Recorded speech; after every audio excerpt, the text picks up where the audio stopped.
I still remember the sound of my sister's laugh that day. Sharp, biting. The kind that lingers long after the room has gone silent.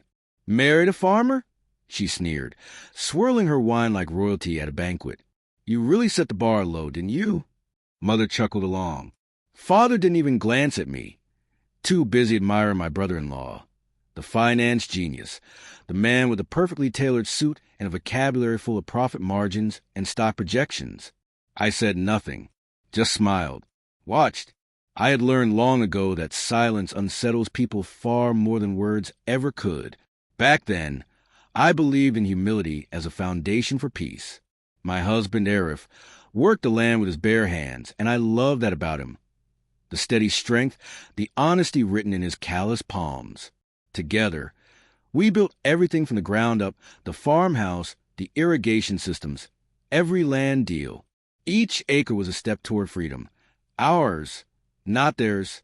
But to my family, we were beneath them. They thrived on numbers, forecasts, brand names. Our simple life was a failure disguised as modesty, and I was a disappointment they could not hide. It began with small jabs. Comment at family dinners, jokes passed around like cheap wine.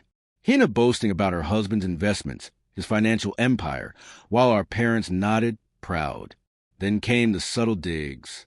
"You wouldn't understand," Hina would say, leaning in with that air of pity. "You live such a simple life." I let her believe it. The first crack came 2 years later. A late-night call from my mother. Her voice unsteady, shaken for the first time in years. "They had a little setback," she said, trying to reassure me. "Some market thing, just temporary." It wasn't temporary. I checked quietly. Their company had overextended. Fake assets and loans disguised as investments. A house of cards waiting for wind. I didn't gloat. Not yet. Because I saw something greater in the collapse. The chance to balance every insult, every dismissal, every glance that said I had chosen wrong. The real storm hit 6 months later. Their empire crumbled. Hina's perfect life was rotting from the inside. Debts, lawsuits, mortgage defaults. The family that once mocked our simplicity came knocking on my door, desperation written in their posture. They arrived together. Parents first, Hina trailing behind like a shadow.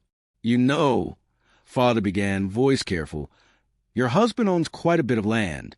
We were thinking," I finished for him, "that I sell it to bail you out." He didn't flinch. After all, it was family. Hina, still clinging to arrogance, added, "It's just land. You have plenty. Arif won't mind helping family." Then Arif entered the room, calm, quiet, as always. He sat across from them, hands folded, the faintest smile on his face. No raised voice, no gloating. Just a folder, which he slid across the table. "Before we talk about selling anything," he said, "you should know who owns what." Father opened it, his face draining of color. Every parcel, every irrigation system, every title, under my name. Signed, registered, legally untouchable. Not his, not shared. Mine. Mother's lips parted, then froze. Hina stared as if seeing me for the first time. Arif leaned back. She built this, managed it, expanded it. I just worked the fields. Silence fell. Heavy, absolute, the kind that exposes pride, shame, regret all at once. "You mocked what you didn't understand," I said softly. "Called it small. Now you need it, and it's still not for sale." Hina's voice broke. "You let your family suffer?" I smiled, not cruelly, just truthfully. Family doesn't laugh while you bleed. They left soon after. I watched from the porch as their car disappeared down the dirt road, the same road they once refused to drive, because it would dirty their tires. Arif stood beside me, quiet as ever. "You planned this," he said. I didn't deny it. I just prepared for the day they'd need the thing they mocked. I replied.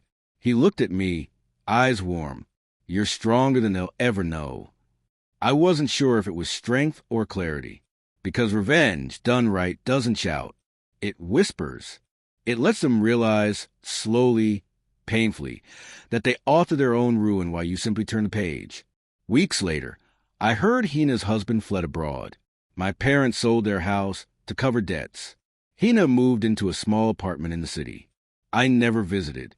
Sometimes I remember that night, her laugh at my lowly farmer. The memory used to sting. Now, it feels distant, like watching an old movie where you already know the ending. Because the truth is, I never needed their approval. I only needed time. Time for roots to sink deeper than their illusions. Time for harvest. When the season came, I walked through our fields, green, alive, endless. Our reef waiting ahead.